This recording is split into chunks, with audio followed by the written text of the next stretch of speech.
तो next जेईमेस GPP हम लोग कर रहे हैं मोल कॉन्सेप्ट के लिए हम बेसिक कॉन्सेप्ट से 2013 से 2020 तक के जेईमेस क्वेश्चन है। So let's start question number 3 first. In question number 3, it is asked that number of atoms in the following sample of substance is largest. तो आपको नंबर ऑफ एटम्स कैलकुलेट करने का तरीका क्या होता है, पहले मोल्स निकालते हैं, फिर नंबर ऑफ मॉलिक्यूल्स निकालते हैं, फिर नंबर ऑफ एटम्स निकालते हैं। तो जिनको डाउट है वो स्टेप बाय स्टेप चला करो, मोल्स निकालो पहले, फिर मॉलिक्यूल्स निकालो, फिर एटम्स निकालो। तो सबसे पहले हमारे पास 4 ग्राम ऑफ हाइड्रोजन है, तो बिकॉज 4/2 ये मोल्स हो गए। उसके बाद 4/2 इंटू एन ए ये मॉलिक्यूल्स हो गए। 4/2 इंटू एन ए इंटू 2 ये एटम्स हो गए। जैसे सिंपली 4 एन ए।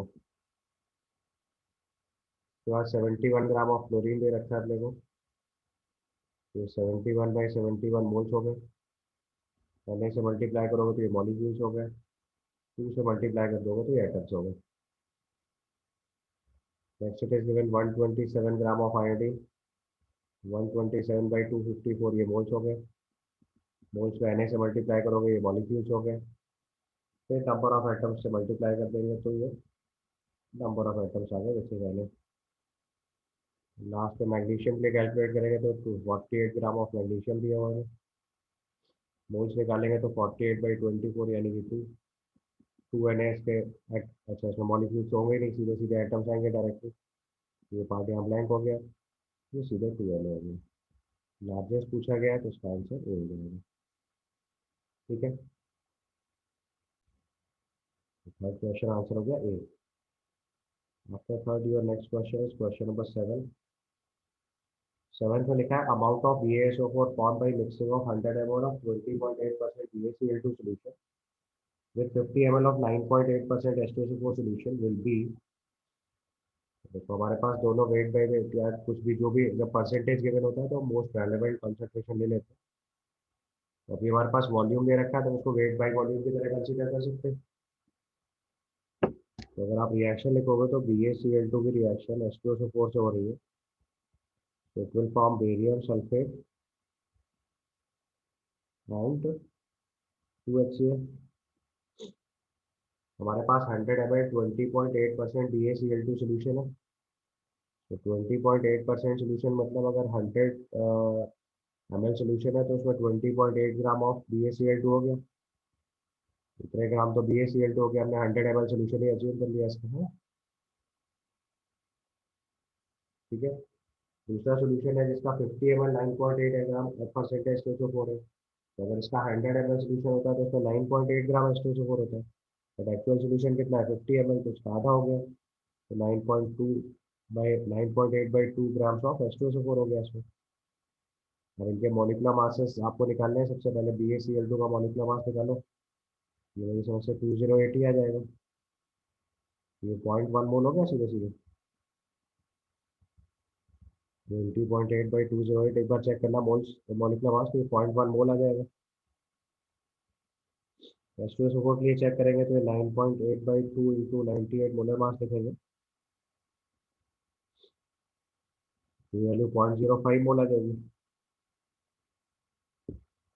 ठीक है, अब उसने पूछा हुआ अमाउंट ऑफ BaSO4 फॉर्म, तो यहाँ पे H2SO4 लिमिटिंग हो गया, तो number of moles of H2 barium sulphate will be equal to 0.05 moles. और फिर इसका अमाउंट पूछा गया हमसे, amount will be 0.05 into molar mass of barium sulphate. Barium sulphate का एक बार मोलर मास वही दिख रहा था, तो मल्टीप्लाई कर दीजिए तो आपका आंसर आ जाएगा। तो मॉलिक्यूलर मास 233 आएगा, तो अमाउंट सॉल्व होकर 11.65 ग्राम्स आ जाएगा, यानी कि आंसर बी रिपोर्ट कर देंगे।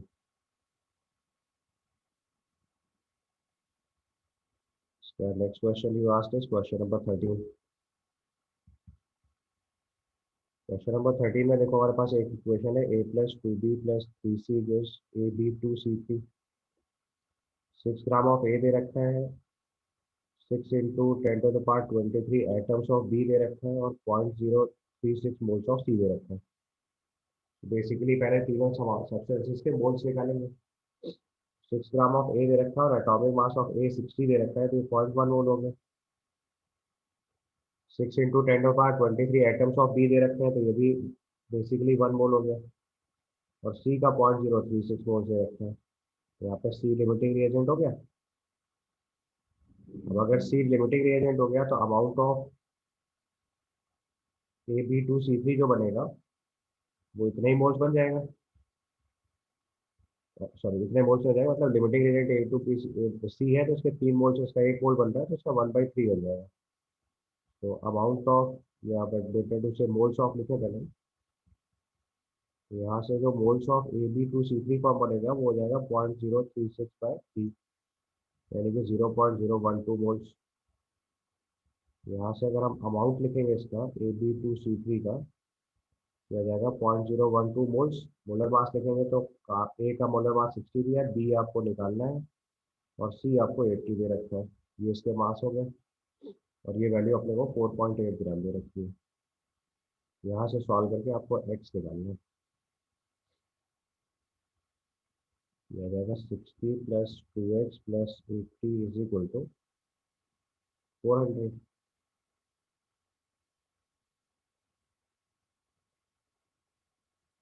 यहाँ से एक्स की वैल्यू सॉल्व करके निकालेंगे तो ये वैल्यू आ जाएगी आपकी 400 माइनस 260/2 बन जाएगा, सीधे सीधे यानी कि 130 आएगा। बस सॉल्व करके आंसर तक वेरीफाई कर लीजिएगा, या कुछ कैलकुलेशन गड़बड़ होगी।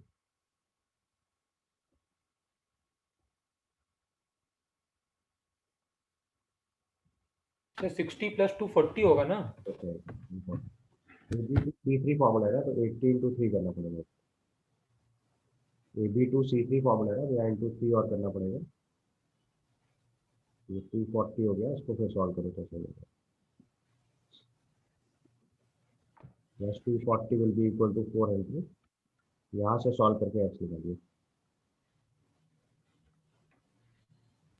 50 ये है कि 40 है, 50 ये सॉल्व होकर 50 आ जाएगा। ठीक है, 50 आएगा सर। आंसर सी हो जाएगा। ठीक है, इसके बाद क्वेश्चन नंबर 14 पूछा है, choose the incorrect formula for the 4 compounds of x given below. तो देखो, इसको सॉल्व करने का तरीका ये है कि आपको वैलेंसी चेक करनी है। एक्स की कोई एक पर्टिकुलर वैलेंसी होगी जो मैच करनी चाहिए। अगर हम ऑप्शन ए चेक कर रहे हैं और उसका फॉर्मूला X2Cl3 दे रखा है, क्वेश्चन नंबर 14 में अगर X2Cl3 दे रखा है तो यही सबसे गड़बड़ फॉर्मूला है, क्योंकि क्लोराइड की वैलेंसी तो -1 होती है। यही इनकरेक्ट हो गया। बी ऑप्शन में X2O3 दे रखा है, तो इससे समझ में आ रहा है कि X3 + ऑक्सीजन है। अगले वाले केस में H2SO4 होल दे रखा है, ये भी सही बैठ रहा है क्योंकि एक्स की वैलेंसी 3 बैठ रही है।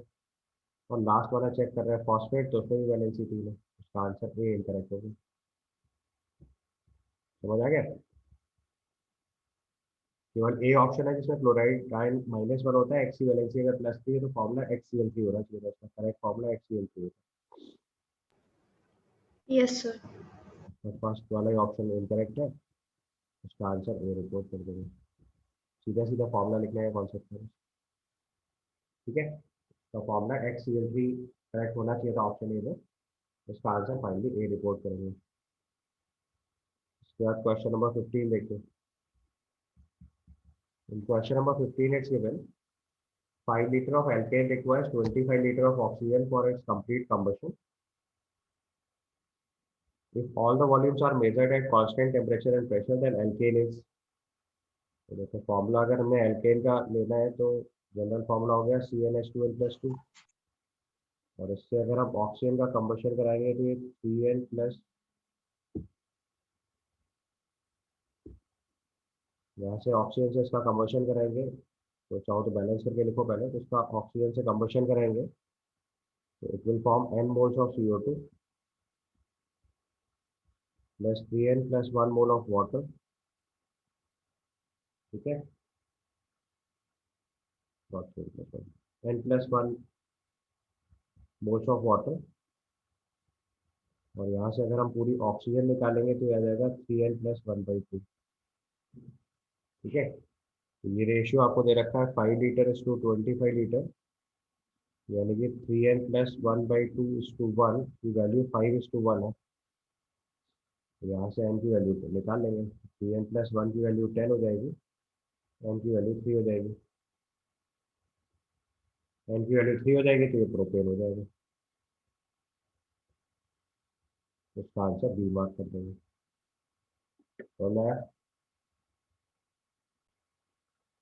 तो next question is question number 16। It's given amount of arsenic pentasulfide that can be obtained when 35.5 gram of arsenic acid is treated with excess of H2S in presence of concentrated HCl। इसमें भी देखो थोड़ा equation लिखनी पड़ेगी। Arsenic pentoxide is AH2S5। इसकी reaction उसको produce करा रहे हैं आर्सेनिक एसिड की रिएक्शन H2S से कराने से। तो आर्सेनिक एसिड इज H3ASO4 और उसकी रिएक्शन H2S से कराने से AH2S5 बनाना है। ये क्वेश्चन है आपके लिए। Amount of arsenic pentoxide that can be obtained from 35.5 gram of arsenic acid when treated with excess of H2S। तो यहाँ पे देखो सिंपली अगर हम कंजर्वेशन ऑफ एटम यूज कर ले, principle of atomic conservation use कर ले तो जल्दी सॉल्व हो जाएगा। अदरवाइज इक्वेशन बैलेंस करके लिखने में तो टाइम लगेगा। तो यहाँ पे देखो अगर एक आर्सेनिक और यहाँ दो आर्सेनिक बन रहे हैं तो इसका मतलब डेफिनेटली 2 मोल ऑफ H3ASO4 से 1 मोल H2S5 बनेगा, क्योंकि आर्सेनिक के आइटम्स तो कंजर्व है। तो अगर हम उसके मोल्स निकालेंगे तो 35.5 by molecular mass of H3ASO4 बताएगा। Molecular mass of H3ASO4 140। 142। ठीक है, तो ये इसके मोल्स हो गए, ये मोल्स ऑफ H3ASO4 हो गए। तो इतने ही मोल आर्सेनिक हो गया। बगल वाले कंपाउंड में आर्सेनिक के मोल्स इतने ही आएंगे, तो उसके एक्चुअल मोल इसकी हाफ कर देंगे। तो 35.5 बाई 142 इंटू 1/2 इतने मोल्स बनेगा। बस इसका अमाउंट पूछा गया है तो मॉलिक्यूलर मास से मल्टीप्लाई कर देना। इसको हम लोग POAC बोलते हैं अगर डायरेक्ट कॉन्सेप्ट ही लिखना हो तो। अमाउंट ऑफ AH2S5 निकालेंगे ना तो बिना इक्वेशन कंप्लीटली बैलेंस किए हुए काम बन रहा है, क्योंकि पता है कि H2S से तो आर्सेनिक आ नहीं सकता, तो आर्सेनिक के आइटम कंजर्व करा दिया बेसिकली। तो this into its molecular mass और लिख दीजिएगा सिंपली इंटू 230। ये आपका मोलर मास हो गया। इसको सॉल्व करके एक बार अमाउंट चेक कर लीजिए। क्वेश्चन में तो मोल से ही पूछा गया है, तो इवन अमाउंट भी निकालने की जरूरत नहीं है, सीधे मोल से ही काम बन जाएगा। ये वैल्यू 0.125 बोला जाएगा, तो उसका आंसर यहीं से आपको सी रिपोर्ट कर देना था। अमाउंट पूछा जाता है तो मोलर मास से मल्टीप्लाई करते हैं, और तो वो पूछे ही नहीं गया है। क्वेश्चन में भले ही अमाउंट लिखा है बट ऑप्शन में मोल से ही पूछा गया है, तो आपको सिंपली मोल्स निकाल के लिख देना चाहिए था। तो ये आंसर यहीं पे सॉल्व हो गया। तो वैल्यू 0.125 बोला गया है और हम सी आंसर रिपोर्ट कर देंगे। उसके बाद next question you asked is question number 19। In question number 19 it's given what quantity of 45% acid solution of monoprotein strong acid must be mixed with 20% solution of same acid to produce 800 ml of 29.78 acid solution। देखो आपको percentage दे रखा है, volume के साथ हमें solve करना है। मैंने बोला था कि परसेंटेज में हम लोग कन्वीनियंट यूनिट फॉलो कर लेते हैं। तो अगर 45% एसिड सोल्यूशन दिया है तो उसको हम लोग वेट बाई वॉल्यूम अज्यूम कर लेते हैं, राइट। तो अगर हमने वेट बाई वॉल्यूम के साथ एसिड लिया हो तो आपको पता है एसिड का मास तो कंजर्व ही रहेगा। आप कोई भी एसिड सोल्यूशन मिक्स करते जाओ, फाइनली जो मास ऑफ एसिड क्रिएट होगा वो सेम हो जाएगा। तो अगर ये हमारे पास वेट बाई वॉल्यूम है, यानी कि 100 ml सोल्यूशन में 45 ग्राम एसिड है, तो हमने अज्यूम कर लिया लेट VmL ऑफ 45% एसिड हम यूज कर रहे हैं, तो उसका मास कंजर्व करा दो। तो 45 ग्राम एसिड प्रेजेंट है 100 ml सोल्यूशन में, तो V में कितना होगा, ये अमाउंट आ गया। दूसरे वाले सोल्यूशन को उसमें मिक्स करा गया जिसका 20% बाई वेट है, तो 100 ग्राम में 20 ग्राम है। और टोटल आपको 800 ml सोल्यूशन बनाना है, तो 800 में से 20 सब्ट्रैक्ट करके इसका वॉल्यूम लिख दिया। और तीसरा एसिड जो बनता है वो 800 ml बनता है, तो 800 इंटू 29.875 बाई 100 ये इसका मास हो गया। तो हमने दो एसिड सोल्यूशन मिक्स किया, उनका मास ऐड करा, तीसरा जो फाइनल सोल्यूशन होता है उसके मास को इक्वल कर दिया। यहाँ से सॉल्व करके आपको वॉल्यूम निकाल देना है। करोगे सॉल्व, ये वैल्यू आ जाएगी 45V plus 800 into 20 minus 20V is equal to 800 into 29.875, right. यहाँ से सॉल्व करेंगे तो वॉल्यूम आ जाएगा 800 इंटू 9.875 बाय 25। तो सॉल्व करके फाइनल आंसर बताइए। नेक्स्ट क्वेश्चन देखिए, क्वेश्चन नंबर 22 में लिखा on treatment of 100 ml of 0.1 solution of COCl3.6H2 with excess of AgNO3 1.2 into 10 power 22 ions are precipitated। देखो सिल्वर नाइट्रेट की रिएक्शन जब हम कराएंगे तो इससे सिल्वर क्लोराइड प्रेसिपिटेट होगा। तो इसका मतलब अगर 1 मोल सिल्वर क्लोराइड प्रेसिपिटेट होगा तो 2 मोल आयन प्रोड्यूस हुए, प्रेसिपिटेट हुए, एक Ag प्लस एक Cl माइनस। तो अगर हमारे पास 1.2 इंटू 10 power 22 आयन्स लिखा हुआ है, इसका मतलब 1.2 इंटू 10 power 22 बाय 6 इंटू 10 power 23 ले लेंगे हम, ये वैल्यू 0.02 मोल हो गई। ठीक है, जबकि हमारे पास जो इनिशियल सैंपल है, इनिशियल सैंपल कितना है 100 ml 0.1 है, और बाई 1000 कर लो अगर मोल्स के टर्म में लिखना है तो ये भी 0.01 मोल हो गया। 0.01 मोल से 0.02 mole of AgCl precipitate, 0.02 moles of ion produce हुआ। इसका मतलब क्लोराइड आयन तो 0.01 यानी एक ही प्रोड्यूस हुआ। तो हमें ऐसा कॉम्प्लेक्स लेना है जिसमें एक क्लोराइड आयन ब्रैकेट के बाहर हो। उसका आंसर डी हो जाएगा। समझ आया? अगर इक्वेशन के टर्म में लिखे हैं इसी चीज को सॉल्व करके, तो डी वाला ऑप्शन हमारे पास COH2O होल 4 Cl2 Cl.2H2O, ये इक्वेशन है। इसकी रिएक्शन सिल्वर नाइट्रेट से कराएंगे तो इससे AgCl प्रेसिपिटेट हो गया। इसका 0.01 मोल है तो इसका 0.01 मोल प्रेसिपिटेट होगा, और इसका 0.01 मोल Ag प्लस आयन हो जाएगा, और 0.01 मोल ऑक्सीजन माइनस प्रोड्यूस होगा। तो basically 0.02 moles of ion produce होगा। समझ आएगा? तो अगर 0.01 मोल ऑफ कंपाउंड लिया तो 0.02 मोल ऑफ आयन प्रोड्यूस हो रहा है। इसका मतलब क्लोराइड आयन 0.01 मोल लेना था। इसका मतलब ऐसा कंपाउंड लिखना था जिसमें कोऑर्डिनेशन स्फीयर के बाद केवल एक क्लोराइड आयन है। इसका आंसर लोग डी रिपोर्ट कर देंगे। नेक्स्ट क्वेश्चन नंबर 23 देखो। 23 में लिखा था ratio of mass percentage of carbon and hydrogen on an organic compound is 6:1। If one molecule of the above compound CHHYOZ contains half as much oxygen is required to burn the molecule for the compound CXHY completely to CO2 and water, the empirical formula of the compound।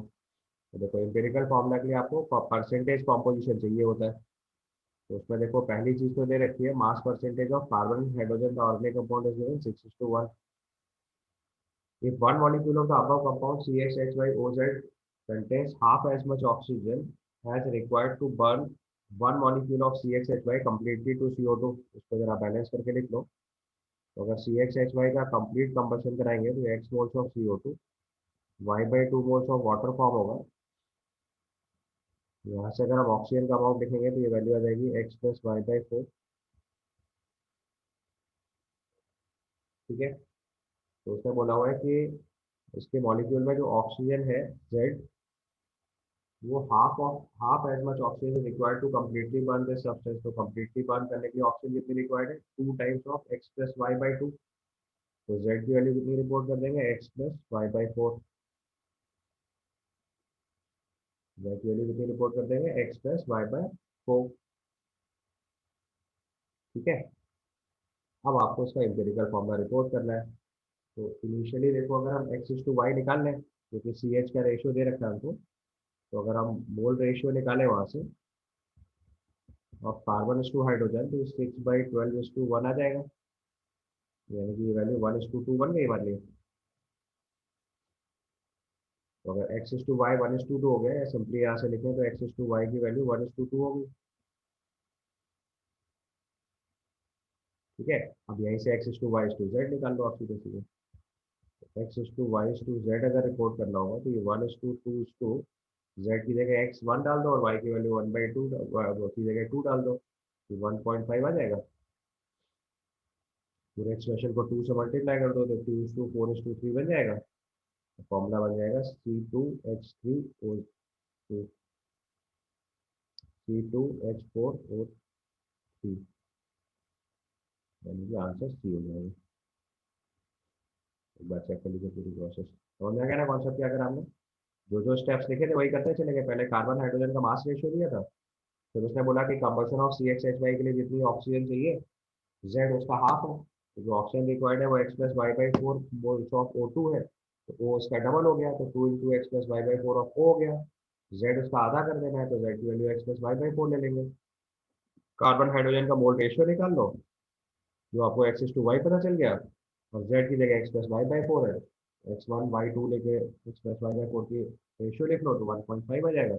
पूरे equation को 2 से multiply करके simple ratio निकाल लो, तो आपका answer 2:4:3 बनेगा, तो formula बन जाएगा C2H4O3। ठीक है, तो नेक्स्ट क्वेश्चन देखो, क्वेश्चन नंबर 30। क्वेश्चन नंबर 30 में दिया है फेरस सल्फेट हेप्टाहाइड्रेट मतलब FeSO4.7H2 हमारे पास कंपाउंड है, used to fortify food for the iron, the amount of the salt required to achieve 10 ppm of iron in 100 kg of wheat. तो 10 ppm का मतलब हुआ 10 पास 6 ग्राम सैंपल में, 10 ppm का मतलब हो गया 10 टू द पास 6 gram of what will say wheat में हमें 10 ग्राम ऑफ आयरन चाहिए बेसिकली, तभी तो ये 10 ppm बोलेंगे वो। The amount of amount in grams of salt required to achieve 10 ppm of iron, तो हमें ये आयरन की ये कंडीशन चाहिए। तो अगर 100 kg of heat 100 kg of heat है, तो ये 10 पावर 5 ग्राम ऑफ हीट हो गया, तो 10 पावर 5 ग्राम ऑफ हीट में कितना हो गया 1 ग्राम ऑफ आयरन। और हमें 1 ग्राम ऑफ आयरन के लिए कितना फेरस सल्फेट लेना पड़ेगा ये निकालना है। तो 1 gram iron is nothing but 1/56 moles of iron, और जितने मोल आयरन है उतने ही मोल फेरस सल्फेट ले लो, तो this will be equal to 1/56 moles of ferrous sulphate dot 7H2O। Amount of salt निकालना है आपको, amount of salt in grams report करेंगे तो ये 1/56 मोल्स होगा। मोलर मास बता दो बस FeSO4.7H2O। Molar mass of FeSO4.7H2O is 277.85। इसमें थोड़ा लग गया है, जो गिवन ऑप्शन है उसी से सॉल्व करेंगे। जैसे आयरन की यस कुछ होता है, तो जो गिवन है उसी से लिखो, तो 277.85, और आयरन की जगह 56 की जगह 55.85 भी लिखो। अब ये थोड़ा मैंने देखा नहीं नीचे, डेटा में आयरन का एटॉमिक मास थोड़ा अलग दिया हुआ है, जो दिया है उसी से सॉल्व करेंगे। तो बेटर इज राइट इट 55.85, जो भी 55.85 लिखना है, और यहाँ 55.85 कर लो, because mass of iron given question है 55.85 है, तो इससे सॉल्व करो, और यहाँ से सॉल्व करके वैल्यू बताओ कितना आ रहा है अमाउंट ऑफ सॉल्ट। तो यहाँ से सॉल्व करोगे तो फाइनली 4.97 ग्राम आंसर आ जाएगा। उसके बाद next question is question number 34। Question number 34 में लिखा हुआ है 10.3 milligram of oxygen is dissolved in 1 liter of sea water of density 1.03 gram per ml. The concentration of oxygen in ppm। तो देखो हमारे पास ऑक्सीजन है 10.30 into 10⁻³ grams of oxygen in 1 litre of sea water, और उसकी density दे रखी है 1.03 ग्राम पर ml। ये वैल्यू 1030 ग्राम ऑफ वाटर हो गया बेसिकली। और ppm का मतलब क्या होता है 10⁻6 ग्राम में कितना होगा। तो अगर ये चीज़ ppm में रिपोर्ट करनी है, तो ये वैल्यू आ जाएगी 1.03 into 10⁻³ gram of oxygen is present in 1030 gram of water. तो 10⁻6 ग्राम से कितना होगा ये आपको सॉल्व करके रिपोर्ट करना है। ठीक है, ये आपका 1 ppm है। ठीक, इसको सही करेंगे और 10.03 दे रखते हैं, 1.03 करेंगे, तो गिवन 10.03 इंटू 10⁻³ ग्राम अपॉन 1030 करेंगे तो 10 ppm। कैलकुलेशन करेक्ट कर लीजिएगा बस एक बार। 10.03 मिलीग्राम ऑफ ऑक्सीजन दे रखा है, तो 10.03 इंटू 10⁻³ बाई 1030 इंटू 10⁻6 करेंगे, this comes out to be 10 ppm। Question number 35 देख लो। 35 में लिखा है the ratio of mass percentage of carbon hydrogen and carbon oxygen of a saturated acyclic organic compound x are 4:1 and 3:4। देखो carbon is to hydrogen दे रखा है 4:1, और कार्बन/2 ऑक्सीजन दे रखा है 3:4। ठीक है, तो अगर हम इनको सेम रेशियो में डालना चाहें तो ऊपर वाले को 3 से मल्टीप्लाई कर दो तो 12:3 हो गया, और ये वैल्यू 12:16 हो गया। तो अगर हम यहाँ से कार्बन/2 ऑक्सीजन लिखेंगे तो 12:3:16 हो गया।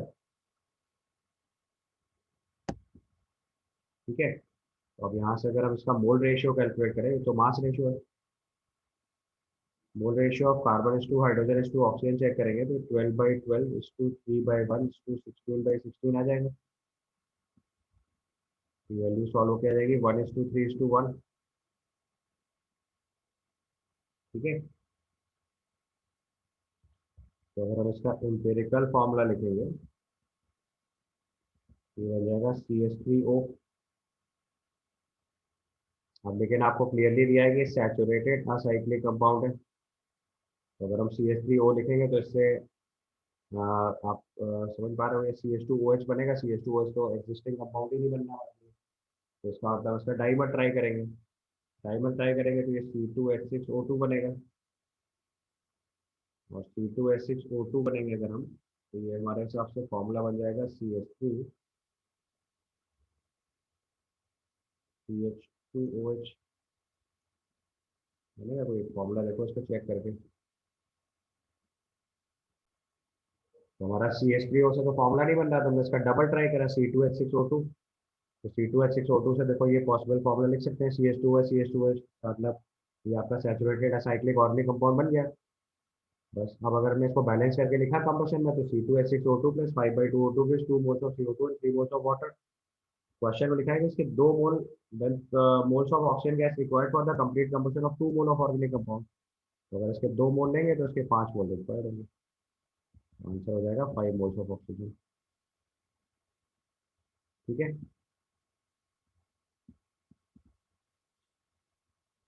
उसके बाद नेक्स्ट क्वेश्चन इज, हो गया सारा इसमें। लास्ट में से एक क्वेश्चन और देख लीजिए, आपने क्वेश्चन नंबर 41 पूछा है। तो देखो ये थ्योरेटिकली लर्न क्वेश्चन है, अगर किसी ने डायरेक्टली लर्न कर रखा है तो उसका प्रॉब्लम ऐसे ही सॉल्व हो जाएगा। Average molecular mass of chlorine निकालना है 35.5।